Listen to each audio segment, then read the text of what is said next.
Halo, Assalamualaikum warahmatullahi wabarakatuh. Saya Abdul Kholik, dosen Prodi D3 Hubungan Masyarakat Universitas Negeri Jakarta. Pada kesempatan kali ini saya mau berbagi mengenai time management to avoid procrastination. Mungkin sebelum kita lebih jauh memahami apa itu procrastinator atau procrastinator or something else, mungkin kita perlu atau mungkin kita pelajari lebih jauh mengenai procrastinator ini. Mungkin kalian pernah memahami atau pernah mengalami di mana kalian berada pada situasi misalnya ketika malam hari jam 8 malam misalnya, kalian teringat bahwa kalian punya tugas yang harus kalian kerjakan atau yang kalian kumpulkan besok siang. Nah, mungkin di waktu-waktu tersebut ya namanya malam hari mungkin kalian baru mengulas atau melihat jadwal apa yang harus kalian kerjakan, maka mungkin bisa saja di saat itu kalian langsung mengerjakan apa yang seharusnya kalian kerjakan. Oke, mungkin kalian sudah mulai duduk di tempat di meja belajar kalian, kemudian mulai membuka tugas yang harus dikerjakan. Namun, pada pukul 8.30 mungkin kalian mulai berpikir bahwa sepertinya untuk memulai tugas ini saya perlu ya mengecek media sosial kalian, misalnya ada Instagram nih, atau melihat postingan-postingan yang sudah saya posting sebelumnya. Saya cek notifikasi terlebih dahulu, kemudian saya mungkin perlu juga cek beberapa DMs baik itu di Instagramnya, atau mungkin oh iya saya juga perlu membuka aplikasi lain yang mungkin saya perlu mengetahui beberapa info-info dari teman saya misalnya. Nah, tanpa terasa ketika kalian melakukan itu, ya seiring berjalannya waktu, membuka media sosial, membuka aplikasi messengernya, dan tidak terasa bahwa waktu mungkin menunjukkan pukul 10 malam. Dan kalian masih berpikir bahwa masih ada waktu untuk bisa menyelesaikan ini. Dan kalau mungkin terus, oh iya mungkin saya perlu juga untuk menonton YouTube terlebih dahulu. Oke, kalian buka YouTube terlebih dahulu, nonton mungkin video sedikit yang kalian sukai, dan tanpa terasa juga kemudian waktu sudah menunjukkan pukul 11.30, dan di situ kalian mulai merasa bahwa wah, aku udah mulai ngantuk nih. Dan lalu kamu berpikir bahwa udah mulai ngantuk gini, mungkin karena tugasnya dikumpulkan besok siang, mungkin saya kerjakan besok pagi aja kali ya. Dan karena kalian sudah mengantuk dan kemudian kamu tidur. Ya, ini adalah salah satu kondisi di mana ini disebut sebagai procrastination, atau mungkin kalian biasa sebut sebagai diri kalian sebagai procrastinator. Kenapa hal ini bisa terjadi? Karena ya ketika kalian mendapatkan tugas atau apa yang harus kalian lakukan, kemudian kalian menundanya terlebih dahulu. Jadi, procrastination ini adalah kebiasaan menunda-nunda pekerjaan yang kerap dilakukan sebagian orang, baik disadari maupun tidak disadari. Nah, perlu diperhatikan bahwa dalam procrastination ini perlu hati-hati, karena kebiasaan ini mungkin akan berdampak buruk bagi kehidupan kalian. Beberapa hal yang mungkin dalam menunda-nunda pekerjaan ini, atau mungkin bisa disebut sebagai membatalkan tugas atau membatalkan pekerjaan pada waktu tertentu. Artinya ya dibatalkan dulu, mungkin nanti kita kerjakan lagi. Beberapa ancaman atau yang menjadi ancaman buat kalian ketika kalian melakukan ini atau membiasakan hal-hal seperti ini adalah memang ada cycle di mana kalian mungkin berpikir bahwa ya saya bisa mengerjakan besok, saya mungkin bisa mengerjakannya nanti, masih ada waktu untuk mungkin bisa saya kerjakan. Dan hal yang akan terjadi adalah mungkin kalian tidak akan pernah mengerjakan itu atau never do it, or do it right before deadline. Mungkin kalian mengerjakannya secara SKS atau sistem kebut semalam. Ya, meskipun pekerjaannya selesai melalui sistem SKS ini, dan mungkin ada power of kepepet biasanya ya dalam mengerjakan tugas-tugas ini, tapi perlu diketahui bahwa hasil yang mungkin kalian bisa dapatkan ketika mengerjakan tugas di saat-saat yang mepet itu mungkin tidak bisa optimal. Maka dari itu ya beberapa hal yang mungkin bisa menjadi kekurangan ketika kalian mengerjakan kebiasaan seperti ini. Perlu diketahui beberapa ciri-ciri dari procrastinator ini adalah yang pertama, selalu berpikir bahwa mungkin tugas saya akan bisa lebih baik karena saya mungkin perlu merefresh dulu otak saya, mungkin saya perlu mencari informasi-informasi tambahan yang bisa kalian tambahkan.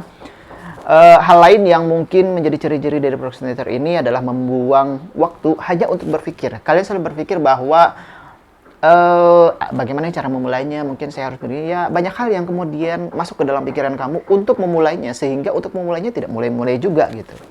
Berikutnya, menempatkan diri pada posisi yang sulit. Kalian selalu merasa bahwa ketika mengerjakan ini, aduh, masih stres nih, mungkin kita perlu refresh dulu, atau ini adalah pekerjaan yang sangat sulit buat saya kerjakan, atau ya tidak menyukai pekerjaan itu, ya kalian selalu mendapatkan posisi-posisi yang sulit ini, maka untuk memulainya juga akan menjadi sulit. Maka jangan sampai berpikir ke arah sana. Berikutnya, bisa saja kamu berpikir tentang masa lalu, di mana kamu berpikir bahwa sebelumnya saya pernah mengerjakan ini dan feedbacknya ternyata negatif. Saya jadi khawatir bagaimana bisa menyelesaikan tugas-tugas ini, bagaimana bisa memberikan hal yang terbaik. Nah, posisi di mana kalian menjadikan diri sebagai perfeksionis misalnya. Berikutnya, ragu untuk memulai. Nah, gimana cara memulainya nih? Saya takut, saya gundah, gulana, gelisah untuk bisa memulai pekerjaan ini. Berikutnya, tidak mengutamakan kepentingan. Ketika punya tugas, punya pekerjaan, kamu masih memprioritaskan hal lain atau mungkin perlu mengutamakan pekerjaan-pekerjaan lainnya di samping pekerjaan yang seharusnya kamu kerjakan. Itu ciri-ciri dari procrastinator ini.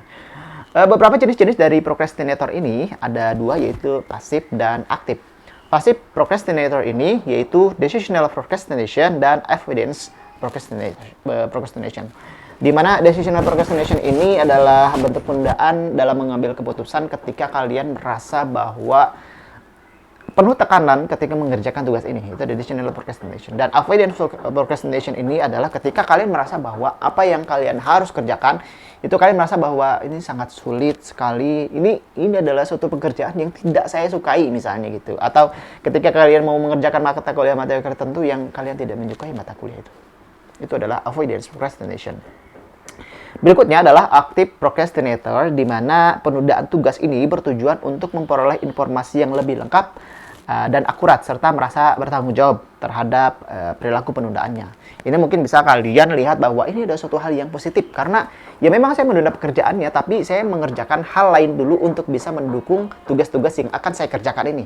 Memang itu adalah suatu hal yang baik, tetapi perlu diperhatikan bahwa ketika kalian terus-menerus pada situasi tersebut atau terlalu menyenangkan untuk mendapatkan informasi-informasi tambahan tersebut, maka itu juga tidak bagus. Karena ya kapan mau memulainya kalau kalian terus-terus aja mendapatkan data? Karena data-data yang kalian ingin dapatkan di active procrastinator ini mungkin beberapa data yang sebenarnya tidak begitu penting untuk kalian. Maka dari itu, ya diminimalisir beberapa active procrastinator ini. Beberapa faktor yang menjadi procrastination ini adalah, yang pertama adalah faktor internal dan faktor eksternal.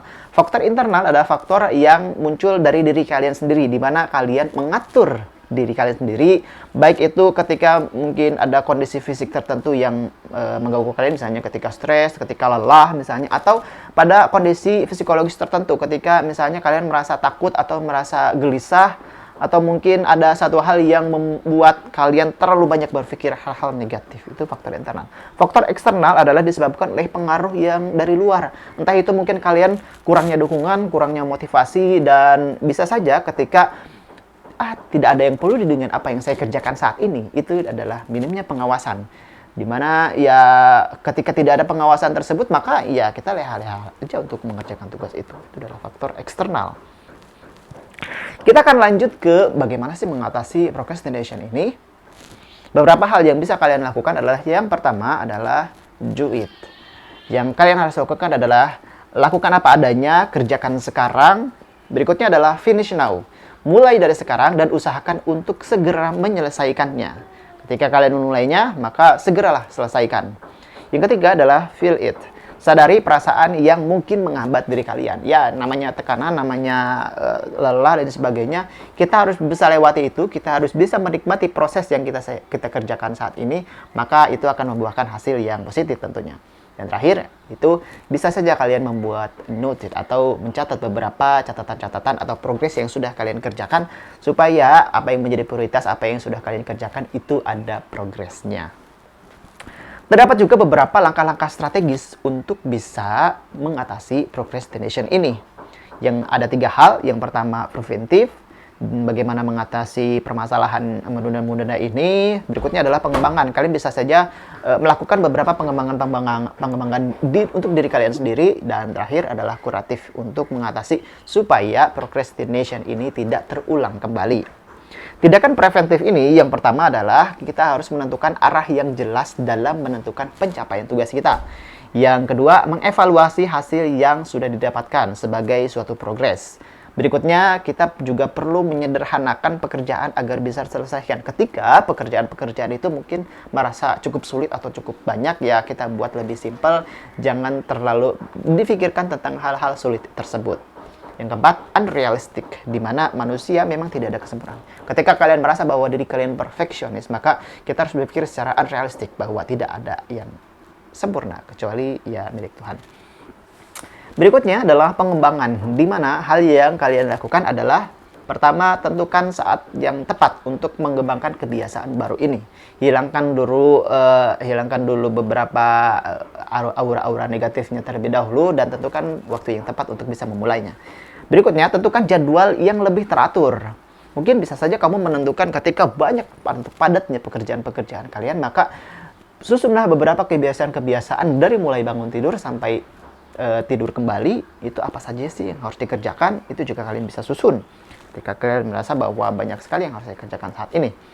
Kalian juga bisa memberikan reward buat diri kalian sendiri ketika kalian sudah mencapai hal-hal tertentu. Misalnya, oke, saya harus kerjakan saat ini. Ketika saya berhasil mengerjakan ini, maka saya boleh untuk melakukan ini atau mendapatkan ini, atau mungkin ya refreshing lah, itu sebagai sebuah reward atau prestis buat diri kalian. Berikutnya, tetap bersikap positif dengan cara mungkin kalian perlu bekerja sama, berdiskusi dengan rekan-rekan, dan tentunya harus menjaga prinsip kalian sendiri. Supaya apa sih pencapaian-pencapaian yang ingin kalian dapatkan, maka disitulah prinsip-prinsip yang perlu kalian pegang.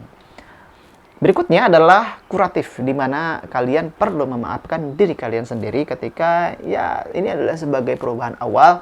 Banyak hal yang mungkin sebenarnya menjadi tantangan-tantangan baru buat kalian, maka dari itu maafkan diri kalian sendiri. Ya, ini adalah suatu kebiasaan baru yang mungkin sebenarnya menjadi hal yang akan membuat kita lebih tertekan lagi, tapi kita harus bisa melewatinya. Berikutnya adalah self-talk. Kalian bisa talk to yourself, berbicara pada diri kalian sendiri dengan cara memberikan instruksi atau arahan-arahan apa sih yang harus saya kerjakan. Oke, sekarang saya harus kerjakan saat ini, saya harus bisa selesaikan. Self-talk atau kalian berbicara pada diri kalian sendiri. Dan berikutnya, tidak menunda untuk berubah, yaitu dengan terus tidak menunda untuk berubah ini adalah mengerjakan pilihan atau tugas yang menjadi kewajiban. Artinya ketika sudah saatnya kalian merubah pola kebiasaan kalian, maka kalian harus berpegang teguh untuk bisa berubah dan tidak menunda-nunda lagi. Karena kalau misalnya terus-menerus dikerjakan, itu juga tidak akan bagus dan tentu berdampak-dampak negatif yang berpengaruh buat diri kita, itu akan menjadi ancaman. Maka dari itu, segeralah untuk merubah kebiasaan-kebiasaan seperti ini.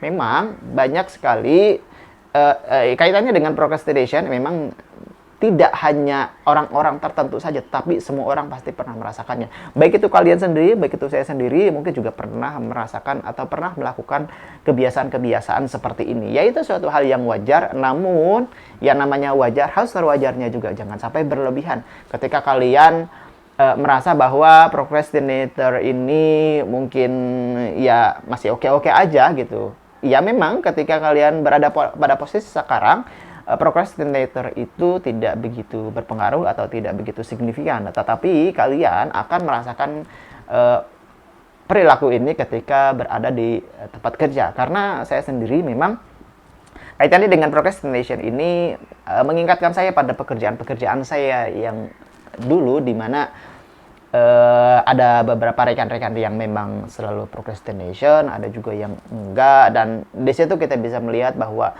beberapa hal yang mungkin terjadi ketika kalian menunda pekerjaan kalian, ketika saatnya deadline atau misalnya kalian bertemu dengan atasan kalian, maka disitulah mulai ada panic monsternya. Jadi kalau misalnya kita perhatikan, atau mungkin ada juga yang pernah menyampaikan oleh tim Urban misalnya, di mana procrastination ini kalau misalnya kita perhatikan di dalam otak procrastination ini, menurut tim Urban yang pernah dijelaskan di videonya TEDx itu, bahwa di dalam otak kita ini terdapat